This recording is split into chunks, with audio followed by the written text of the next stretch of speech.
Covering Snohomish County, the city of Everett is selling off nearly half of its fleet of all their electric buses. Glad you're with us. Hi, everybody. I'm Michelle Esteban.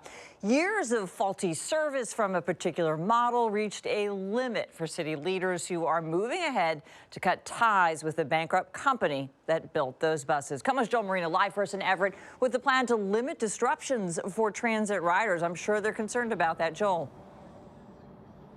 Oh, we heard a lot of concern from the riders today. Everett owns 9 of these problematic buses, Michelle.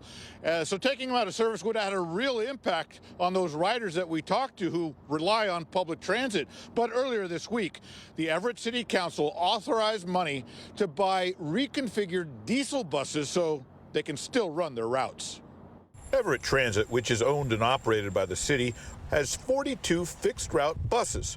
And people who use the service call it essential. We like to go about to like Everett and stuff and the malls, and we use the buses a lot. The agency has been making the conversion to an all-electric fleet, but 9 buses purchased from a company called Proterra have been riddled with problems, and at this point, only 4 are still on the roads. When they first came out, I thought they were super cool, you know, and then they started having problems with them, and then they weren't so super cool anymore. The all-electric Proterra models have suffered repeated failures of critical sensors and components. The problems became more complicated when Proterra went bankrupt, and Everett struggled to obtain replacement parts. And it's kind of sad that whoever's providing them with the buses wasn't, you know, supporting them too well. That lack of reliability has also had an impact on riders. Well, when the bus breaks down, they've got to get another bus to come in and, you know, take over the route. So then you're delayed, you know, however long it takes them to get a bus. Now the Everett City Council has decided to sell the problematic buses and purchase reconfigured diesel buses so there are no gaps in service. Pretty important for just getting around for us. Everett Transit has 10 other electric buses made by a different company, and they're running just fine.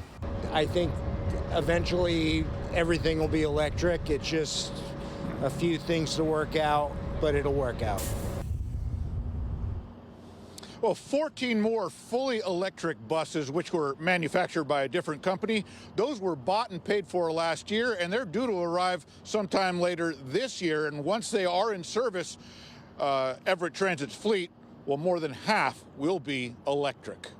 Reporting live, Joel Marino, KOMO News.